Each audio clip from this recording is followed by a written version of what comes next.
Il y a comme une grosse arnaque dans l'air. Vendez-moi ce stylo. Oui, il y a une bulle. What color is your bag? What's up guys, j'espère que vous allez bien. Ici Guillaume de Parlons Cash pour nous faire une petite vidéo sur la tokenisation. C'est parti. Avant de commencer, j'aimerais faire une petite notion d'histoire. C'est environ au 16e siècle, en 1600, qu'était la Dutch East India Company qui a qui a été la première entreprise, société par action comme on l'entend aujourd'hui. Pourquoi je parle de ça? Parce que la tokenisation, ça fait partie de fractionner des titres de propriété. C'est une des choses pour laquelle on peut utiliser la tokenisation. Puis les premières fois où on a fractionné des propriétés dans l'histoire, c'est au 16e siècle, c'est avec la découverte de l'Amérique. Les premiers voyages vers l'Amérique, vers le nouveau continent, qu'on appelait l'Inde à l'époque, parce qu'on croyait vraiment qu'on allait à l'Inde chercher des ressources, quand on venait chercher des fourrures, du maïs, etc., des ressources, puis qu'on les ramenait en Europe. Les premiers voyages étaient uniquement financés par les rois. C'est le roi d'Espagne, la couronne britannique, c'était la monarchie, c'était l'élite qui pouvait financer ces voyages-là. Après ça, on a voulu rendre ces voyages-là un peu plus accessibles. Fait que ce qu'on a fait, c'est qu'on a divisé le voyage avec plusieurs investisseurs. Donc, on pouvait prendre, par exemple, 100 personnes. 100 personnes allaient chacun mettre 1000 $. Donc, ça faisait 100 000 $ pour financer le voyage. Puis, si le voyage échouait, tout le monde perdait son capital parce que ça arrivait souvent que des voyages échouent, que le monde qui partait meurt, qu'il se fasse attaquer par des pirates ou que ça se passe pas bien avec les Indiens pendant le troc puis qu'ils reviennent les mains vides ou des choses comme ça. Fait qu'en fractionnant le voyage, en faisant que tout le monde aille sa part du voyage, ça divise les risques entre tout le monde. Tandis que si tu es tout seul à posséder puis à financer un voyage, si le voyage revient pas ou quelque chose se passe mal, tu es tout seul à assumer la perte. Fait que les premières fois on a fractionné des titres de propriété, c'était pour les voyages, pour s'assurer que comme tout le monde aille un risk-reward, comme on dit, qui valent plus la peine. C'était pour permettre aux petits investisseurs également d'avoir leur part du gâteau en ce qui concerne les nouveaux voyages vers le nouveau continent, puis toutes les ressources qu'on ramenait du nouveau continent. Aujourd'hui, on a ce qu'on appelle le marché par action. Donc, la plupart des compagnies qui existent aujourd'hui sont des sociétés par action, puis ces dites actions représentent un titre de propriété de l'entreprise. Donc, exemple, l'entreprise Apple, on va mettre un chiffre hypothétique, disons que Apple possède 100 millions d'actions, puis exemple que la compagnie vaut 100 millions de dollars, c'est comme si chaque action valait $1. Littéralement. Donc, on multiplie la quantité d'actions par le prix de l'action, ça va nous donner la valeur marchande de l'entreprise. Donc tout ça, ça fait en sorte que tout le monde peut posséder une petite action, peut posséder une petite partie de cette géante entreprise, puis c'est pas une personne qui possède toute la chose, c'est plein de personnes qui possèdent plein de petites fractions de cette entreprise. Donc c'est ce concept-là qui nous intéresse beaucoup aujourd'hui, le concept de fractionner, de diviser en plusieurs parties un titre de propriété. Et pour ça, on va utiliser la blockchain. Pour faire un petit rappel, la blockchain nous sert à créer un registre un peu comme ça. D'un côté, on a la clé publique, de l'autre, on a les actifs. En gros, la blockchain nous sert juste à avoir un genre de registre qui fait un suivi de qui possède quoi. Donc, lui possède ça, lui possède ça, lui possède ça. C'est vraiment juste ça. C'est un registre qui nous permet de faire un suivi de qui a quoi, quand, où, whatever. Un actif, ça peut être plusieurs choses. Ça peut être premièrement de l'immobilier. Ça peut être un véhicule. Ça peut être un titre, une action, une obligation, un truc comme ça. Ça peut être du code, un protocole. Ça peut être quelque chose d'intangible, ça peut être un site web. Tout ce qu'on peut posséder dans un sens. Donc, dans le processus de tokenisation, il y a deux principaux parties, les émetteurs de tokens puis les investisseurs. Les émetteurs vont créer un token. Donc, sur la blockchain, ils vont créer un actif qui peut représenter deux choses, un pourcentage de possession ou un droit. Puis, ce token va être ensuite vendu à l'investisseur qui va acquérir par le même fait un pourcentage de possession sous-jacent de ce que représente le token ou un droit associé à celui-ci déterminé par l'émetteur. Dans le fond, tout ça, là, c'est un contrat. C'est comme une entente entre l'émetteur, celui qui va créer le token, celui qui va rédiger le contrat et ses clauses, et l'investisseur, qui est comme celui qui va signer le contrat, qui va accepter les clauses, puis qui va payer. Fait que lui, il va lui donner le token, puis lui, il va lui donner de l'argent. Quand on vend un token qui représente des pourcentages, on va aller faire de la liquidité. Puis quand on vend du droit, généralement, ce qu'on va faire, c'est du profit. Pour donner un exemple un peu plus concret, je vais prendre les actifs qu'on a mis ici, mettons de l'immobilier. On va y aller avec un château, OK? L'émetteur possède un château en Europe, il est géant, il est magnifique, il fait plein de pièces, il vaut super cher. Il peut faire deux choses par rapport à la tokenisation. Il peut créer un token qui représente un pourcentage de possession de propriété du château. Donc, il peut même mettre un token qui représente, mettons, 10% de possession. Après ça, ce token-là, il peut en faire 1, il peut en faire 100, il peut en faire 1000. S'il en fait 1, ben, un token représente les 10%. S'il en fait 10, ben, c'est 1% par token. S'il en fait 100, c'est 0.1% par token. Donc, on divise le pourcentage de possession créé par le nombre de tokens pour avoir combien chaque token représente de pourcentage de possession.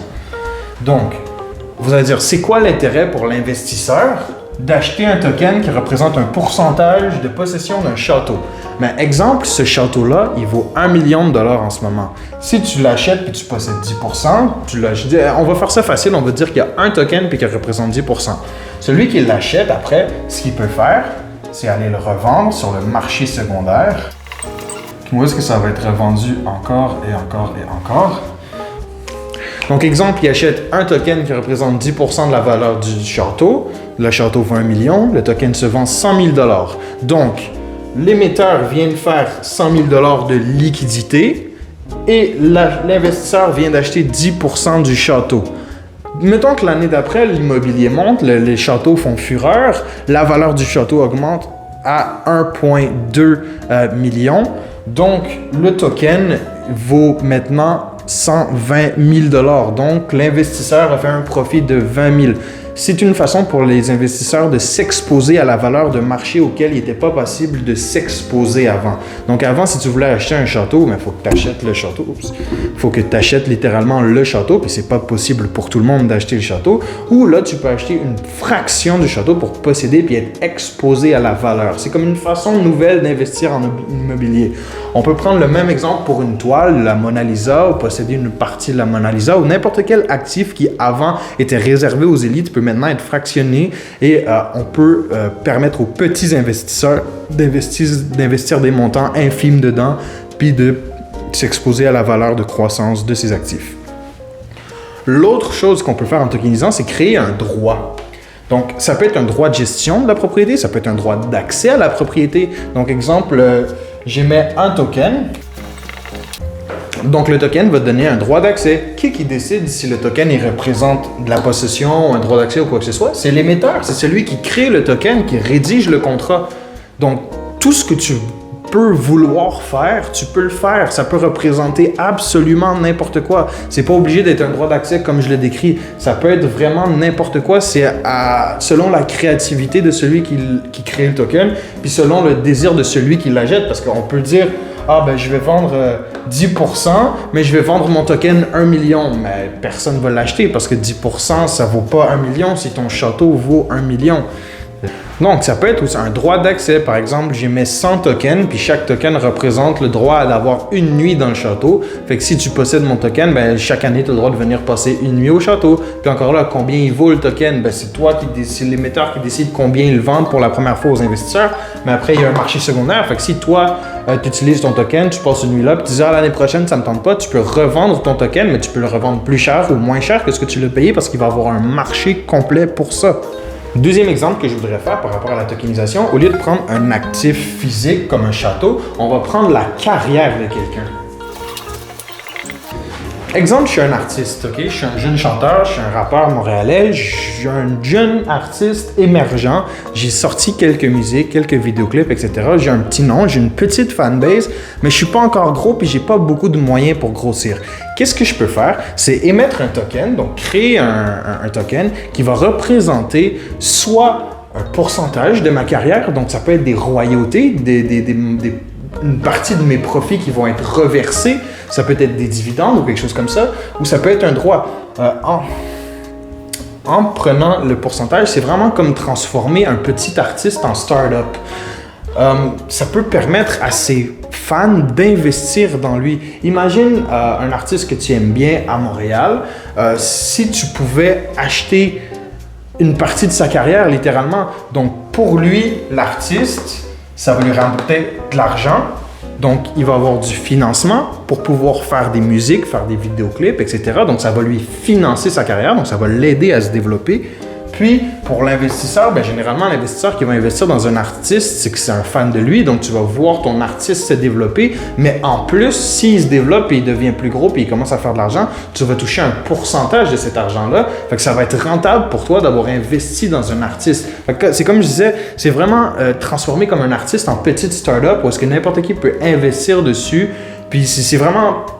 être exposé à une valeur où est-ce qu'on n'aurait jamais pu être exposé autrement. Ça débloque de la facilité pour les artistes à aller chercher du financement puis à mettre sur pied des projets.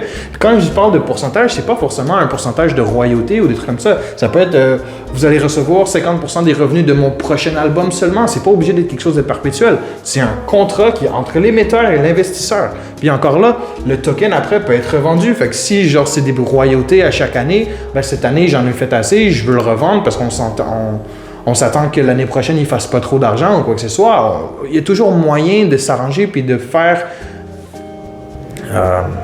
en gros, je sais pas comment dire. Ça fait juste rendre tout liquide. Ça devient... Tout est plus cash, tout est plus facile à transférer, tout est plus facile à opérer. C'est facile d'aller chercher du financement comme ça. L'autre chose, ça peut être un droit. Je pourrais vous faire référence à VeeFriends de Gary Vee, qui est un projet NFT. Dans le fond, quand tu possèdes un VeeFriend, un des tokens de Gary Vee, ça te donne des accès à lui. Ça peut être, tu vas aller faire une game de ping-pong avec lui. Ça peut être un Zoom call, ça peut être des choses comme ça. Fait que tu vas avoir accès à la personne que tu aimes en ayant acheté le NFT. Fait que lui, il se fait de l'argent, il se fait du profit en créant puis en vendant le NFT, mais vous gagnez en rencontrant votre idole si c'est ce que vous voulez. Au final, tout est vraiment, comme je le dis, entre l'investisseur et l'émetteur. Il n'y a pas de paramètres fixes. Tout est possible, tout peut être créé, puis dès que tu as quelqu'un qui est prêt à l'acheter puis à mettre de l'argent dessus, ben let's go, tu peux le faire. Comme je disais tantôt, si tu es un artiste puis tu émets 100 tokens, puis pour chaque token, ça représente, disons, 0,1% de royauté, ben, si les gens estiment que 0,1% de royauté, ça va valoir un certain montant, ils vont pas être prêts à mettre plus que ce certain montant, ou etc. Donc, c'est toujours un équilibre à avoir entre ce que tu offres et ce que les gens veulent. C'est du pur capitalisme. Donc, encore une fois, cette économie qu'on qualifiait de privée avant, donc tous les châteaux, les œuvres d'art, tout ce qui est considéré comme étant trop dispendieux pour que les petits investisseurs puissent mettre de l'argent et contribuer et participer à cette croissance, ben, ça la rend accessible pour tout le monde. Il y a Logan Paul qui a créé une plateforme qui permet justement d'investir puis de posséder des fractions de collectibles, d'objets de collection, comme des cartes Pokémon puis des choses comme ça. Fait que tu peux posséder 1% d'une carte Charizard, puis si la carte Charizard monte en valeur, ben le token que tu possèdes vient de monter en valeur. Donc c'est vraiment, tout est niveau investissement et liquidité. Tout est centré autour de ça, puis de permettre à des gens de faire de l'argent de façon qu'ils n'auraient pas pu en faire avant. Donc, tout est sur faire de l'argent, faire de la valeur, puis simplifier la vie du monde. C'est sûr que pour ce qui est titre de propriété, ça peut être plus complexe parce qu'on a des registres, on a des choses comme ça. Fait que si tu veux faire un token qui représente 100% du titre de propriété d'un building, puis tu vends le token, c'est comme si tu venais vendre 100% du building. Donc, ça prend une juridiction. Quelque chose qui va venir s'assurer que tout est réglo, tout est légal, ça va prendre des auditeurs, ça va prendre des choses comme ça. Donc, il y a tout un cadre à avoir autour de cette organisation-là, mais c'est possible et c'est faisable. En gros, la tokenisation, c'est un contrat entre un émetteur et un investisseur qui va vendre un droit ou un titre de possession à un certain actif sous-jacent qui peut être un projet, une carrière ou quelque chose comme ça. C'est pas forcément quelque chose de tangible quand je parle d'actif. Puis que tout ça va être retrouvé sur la blockchain. On va voir qui possède quel actif. Donc, si moi, j'émets un token puis je le vends, on va voir que cette personne-là possède mon token. Tout va être suivable et traçable. En gros, c'est à peu près tout pour cette vidéo-là. Je me suis beaucoup perdu dans mes mots en la faisant. J'ai beaucoup hésité, puis je sais pas si j'ai tout dit ce que je voulais dire, fait que ça m'énerve un peu. Mais je pense que ça va être tout pour moi pour aujourd'hui. J'espère que vous avez bien compris. S'il y a des choses que j'ai dit qui n'étaient pas claires ou si vous voulez des précisions, n'hésitez pas à le mettre dans les commentaires. Mais n'oubliez pas que tout ce qu'il faut comprendre, c'est que c'est une entente entre un émetteur et un investisseur. Donc, si j'émets un token avec des conditions qui font aucun sens, simplement personne ne va l'acheter. Puis si j'émets un token, au contraire, avec quelque chose, j'offre une bonne valeur, j'offre un titre de propriété, j'offre un droit qui fait du sens aux gens, ben, il peut être racheté, puis il peut être revendu par après, puis on peut créer un marché complet de tokens, puis de sous-jacents, puis de produits dérivés par rapport à ça. Donc c'était tout pour moi, j'espère que vous avez apprécié cette vidéo-là. Encore là, si vous avez des questions, n'hésitez pas à écrire dans les commentaires. Vous pouvez nous follow sur Instagram, sur On Parle Cash, sur YouTube c'est Parlons Cash, sur Rumble Parlons Cash. C'était tout pour moi, merci beaucoup guys, à la prochaine. Il y a comme une grosse arnaque dans l'air. Vendez-moi ce stylo. Oui, il y a une bulle. Well, what color's your baguette?